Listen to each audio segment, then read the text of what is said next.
दिल से खुश होता है। हम नए अछूते ग्रहों की तलाश करते हैं और वहाँ এটা ঘুরবে, এটা ঘোরে, বুঝলি? এটা ঘোরে না, ওই যে और बाहरी दुनियाओं का दौरा करने का सपना देखा। এরকম কাছে চশমা পড়লে তো কাছে চলে এসছে না, चले गया हमारे काछ থেকে। बहुत पुरानी नहीं है जब धरती के इंसान ने चंद्रमा की सतह पर ये देखो माटी, ये देखो माटी, देखो हाँ ये सब पावा जावे ना को ब्रह्मांड के समय की माप के अनुसार मानव जाति का जन्म पहले हुआ। ये देखो चंद्र मतलब ये यूनाइटेड स्टेट, हाँ अमेरिका। किसी मानव को अगले साल ওরা বলছে আমি দেখেছি, পরে বলবা এটা দেখেছিলে को पीछे छोड़ते हुए जा पहुंचा हमारे निकट। चश्मा पड़ले काছে আছে। उन्होंने हमारे आसपास के ग्रहों की मैपिंग की, हमने उन्हें विस्तार पूर्वक देखा, हमें मौसम की जानकारी भी मिली। कुछ लोग निराश हुए जब मेरिनस को कोई राक्षसी एलियन या भिन्न ग्रही डायनासोर से भरा कोई उष्णकटिबंधीय जंगल नहीं मिला। लेकिन हमारी वैज्ञानिक भूख तेज हो गई थी। वॉयेजर 3 के वैज्ञानिकों और इंजीनियरों ने हमारे सौर मंडल के रहस्यों को जानने के लिए 2 एक जैसे अंतरिक्ष यान तैयार किए। वॉयेजर 1 জাম করে এরকমটা লাগে, उनका पहला गंतव्य, এরকমটা লাগে, এর থেকে ছোট লাগে। लेकिन ऐसे दूर के लक्ष्य कठिन चुनौतियां नहीं करते। आखिर कैसे वॉयेजर पृथ्वी से अरबों किलोमीटर दूर के गैस पिंडों को पार कर पाए? उनका साथ दिया किस्मत ने। पृथ्वी, बृहस्पति, शनि, यूरेनस और नेपच्यून सभी अनुकूल स्थिति में आ रहे हैं। কত জোরে ঘুরছে দেখো, 176 सालों तक চশমা খুললে মনে যেন খুব জোরে ঘুরছে। দেখো যেমন জাহাজে যায় না, দেখা যাচ্ছে বেশি কিন্তু কাছে আসছে না, আরো কাছে আসছে। দেখো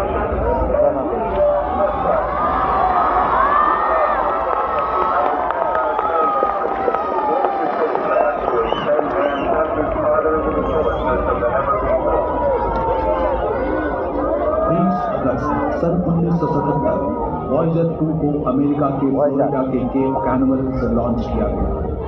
5 सितंबर को वॉयेजर 1 ने अपने जुड़वां यान के पीछे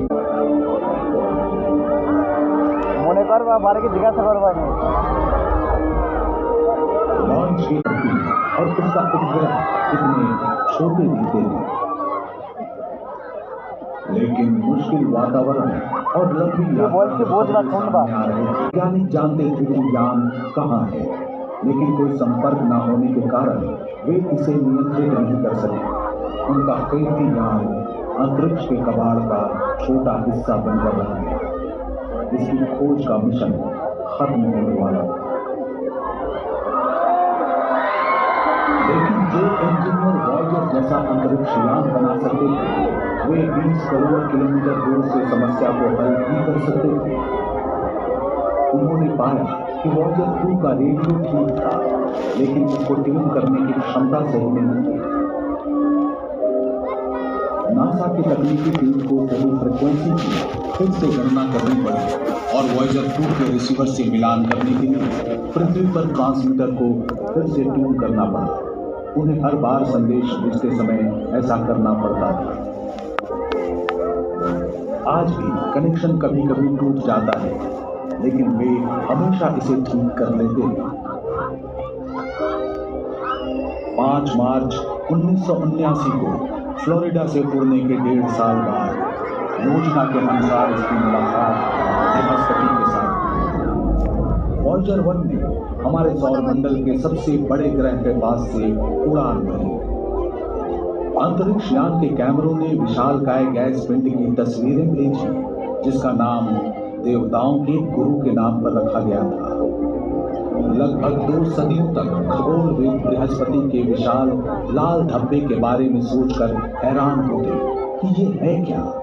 इतने बड़े ग्रह के चेहरे पर ये सिर्फ एक छोटा दाग लग रहा था, लेकिन वो स्थान पृथ्वी के आकार का 3 गुना था। क्या ये एक विशाल पठार चश्मा खुली अनेक दूर में ना, चश्मा तो आरो काছে से या उनका काছে থেকে দেখা যাচ্ছে चश्मा खुली। वॉयेजर 1 और 3 ने पहेली के साथ द ग्रेट रेड स्पॉट एक विशालकाय तूफान। ये सौर मंडल में अब तक की सबसे बड़ी वायुमंडल की हलचल है जो जौन वायुमंडल देखे जा।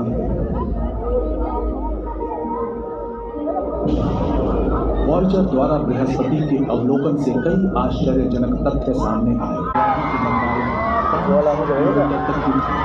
शानदार दृश्य था, लावा और काले ज्वालामुखी राग का चमकीला सम्मिश्रण।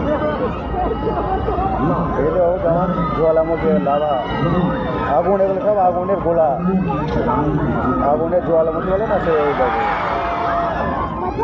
ये अपेक्षाकृत युवा है और ये तो पहाड़ देखे तो छोटे-छोटे पहाड़ धरती के पहाड़ों से भी जन बेटे जावे जो निष्प्राण लगता था वो हाल अपने सैकड़ों ज्वालामुखियों के साथ इस सौर मंडल में भूगर्भीय रूप से सबसे सक्रिय।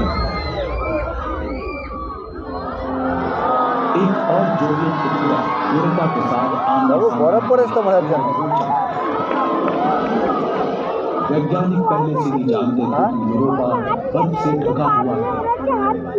वॉयेजर यानों ने बताया कि कई किलोमीटर मोटी बर्फ की परत के नीचे छिपा है तरल पानी का एक महासागर। वास्तव में यूरोपा में पृथ्वी की तुलना में कहीं अधिक पानी है, लगभग 2 या 3 गुना ज्यादा।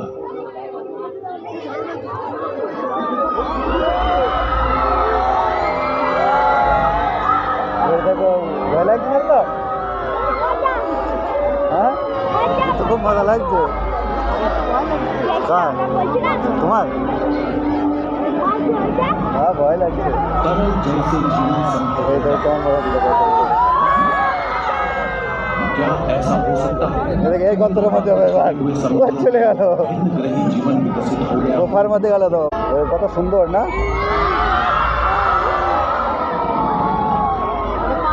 জলের ভিতর আছে আমরা বুঝলে এখন কোথায় আছে। হ্যাঁ তুই চশমাটা পরে দাও আরো কাছে দেখতে পারবে। হ্যাঁ না না বড় নাই চশমা জগতের মধ্যে না কাছে চলে আসে অনেক দূরে না এটা। सौर मंडल के सभी बाहरी ग्रहों की सीधी रेखा में होने की दुर्लभ स्थिति जिससे वॉयेजर की आगे की यात्रा 780 के एक दिन वॉयेजर 1 सुंदर वलयाकार ग्रह शनि के करीब आया। उस यात्रा का हर दिन नई अंतर्दृष्टि लेकर आया। नजदीक से अब वैज्ञानिक देख सकते थे कि शनि के चारों ओर के विशालकाय वलय वास्तव में हजारों छोटे छल्ले सब बर्फ सुंदर छल्ले पानी से बने विशाल ग्रह को घेरने वाले अरबों बर्फ के टुकड़े थे। छोटे कण से लेकर मुट्ठी के आकार के टुकड़े, कुछ घरों जितने बड़े भी। शनि के सबसे बड़े उपग्रह टाइटन पर वॉयेजर 1 ने एक सुंदर झील की खोज की। पृथ्वी के अलावा ये सौर मंडल में एकमात्र स्थान है जहां सतह पर तरल झील पाए गए हैं। लेकिन एक दिक्कत, टाइटन की झीलें तरल मिट्टी में, पानी नहीं। सघन वातावरण वाला उपग्रह होता है, इतना सघन कि टाइटन पर दोपहर हमें सांझ के समान लगेगी। वॉयेजर 1 का सौर मंडल के अंदर की यात्रा का अंतिम पड़ाव होगा टाइटन। इस खूबसूरत उपग्रह के भ्रमण के बाद यान को एक ऐसा प्रक्षेपण पथ मिला जो इसे ग्रह के तल से पूरी तरह से बाहर निकाल देगा। शनि के अत्यधिक गुरुत्वाकर्षण वॉयेजर 1 इंटरस्टेलर अंतरिक्ष की शून्यता की ओर बढ़ गया।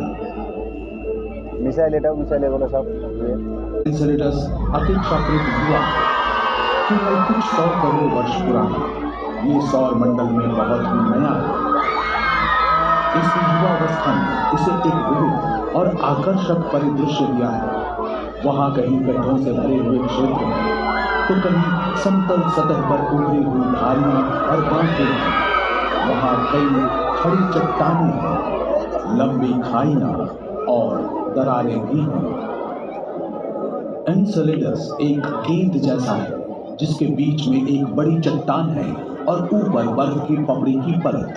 इसकी बर्फ जैसी सफेद सतह सौर मंडल में किसी भी अन्य खगोलीय पिंड की तुलना में सूर्य का अधिक प्रकाश परावर्तित करती है। एक अन्य उपग्रह टेथिस के पास से वॉयेजर ने 450 किलोमीटर चौड़े और 16 किलोमीटर गहरे गड्ढे की तस्वीरें भेजी।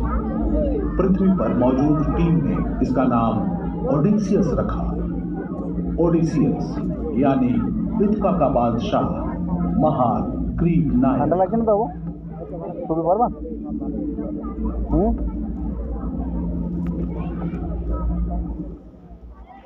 शनि ग्रह के भ्रमण के अंत में वॉयेजर 2 ने अगले गंतव्य की ओर चला, जो था रहस्यमय आश्चर्यजनक विशद जानकारियां। अपेक्षाकृत छोटे मिरांडा की सतह है विविध और अद्वितीय है। इसके लहरदार मैदान गड्ढों से भरे हुए हैं और विशाल दरारें, घाटियां और ढलानों के एक जाल से घिरे हुए हैं। ऐसा लगता है कि मिरांडा का अतीत हैरत अंगेज और हिंसक, ये एक जोरदार टक्कर से गुरुत्वाकर्षण ने टूटे हुए टुकड़ों को एक साथ वापस खींच लिया और मिरांडा का पुनर्जन्म हुआ। वॉयेजर 2 ने यूरेनस परिवार के पास केवल कुछ दिन बिताए, फिर इसने गति पकड़ी और यूरेनस के गुरुत्वाकर्षण ने इसे इसकी अंतिम यात्रा की ओर उछाल दिया, नेपच्यून की ओर, एक और विशालकाय बर्फीला ग्रह। केप कैनवरल से लॉन्च होने के 12 साल बाद वॉयेजर 2 अगस्त 1989 में नेपच्यून के पास पहुंचा।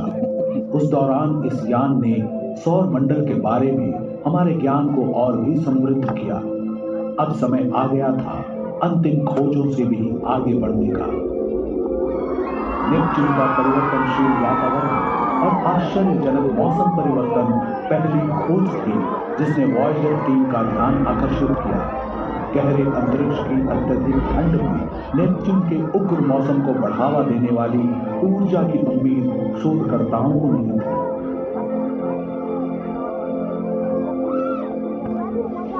विशाल गुरुत्वाकर्षण की चपेट में आ गया। उस प्रतिगामी कक्षा का अर्थ है कि ट्राइटन हर पल जो कि शनि की तुलना में अधिक और साफ दिखने वाले हैं।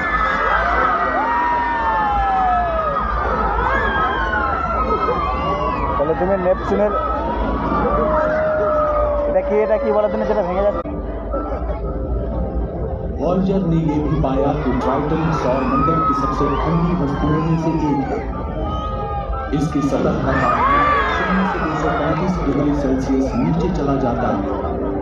ट्राइटन के दक्षिणी ध्रुव के पास कुंड से निकले झरनों की एक श्रृंखला देख वैज्ञानिक हैरान रह गए, जो सतह की बर्फ की दरारों में से नाइट्रोजन और धूल उगलती है। इसे क्रायोवोल्केनिक गतिविधि कहा गया। धुएं के गुबार इतने शक्तिशाली होते हैं कि वे सतह से 8 किलोमीटर ऊपर तक पहुंच सकते हैं। इस सौर मंडल से होते हुए वॉयेजर 2 की यात्रा के अंतिम वॉयेजर 1 सौर मंडल की सीमा तक पहुंचने वाली और उससे आगे जाने वाली पहली मानव निर्मित वस्तु बन गई। अगस्त 2012 में घटी थी ये घटना।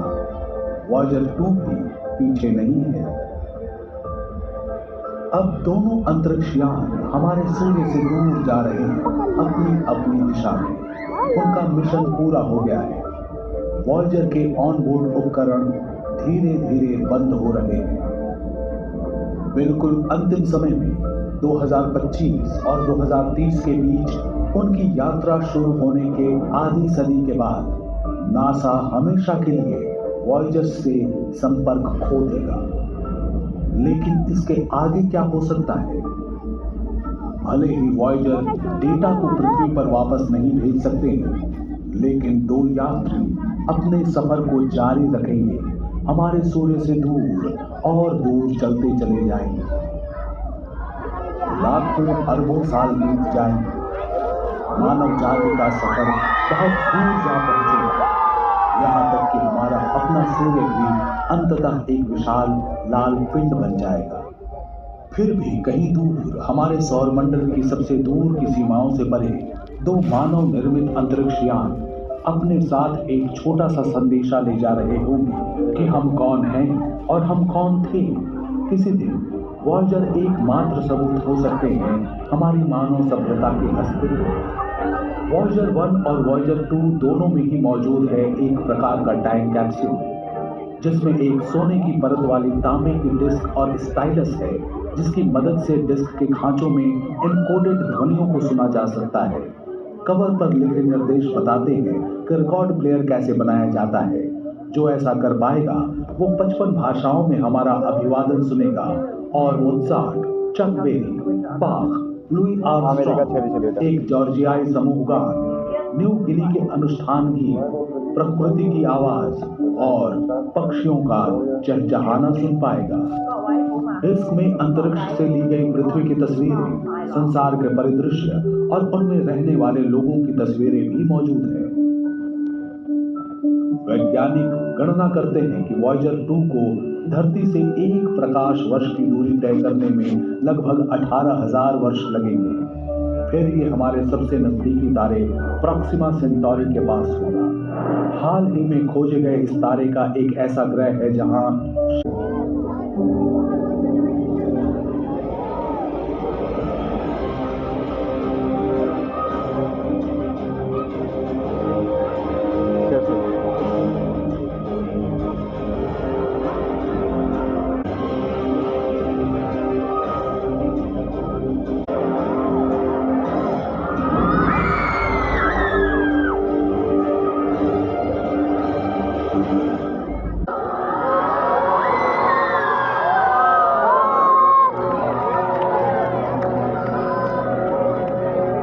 জলের ভিতরেও দেখুন কত সুন্দর কি আছে।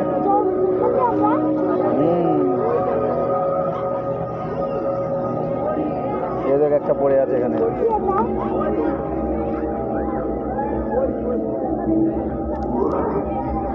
স্যাটেলাইট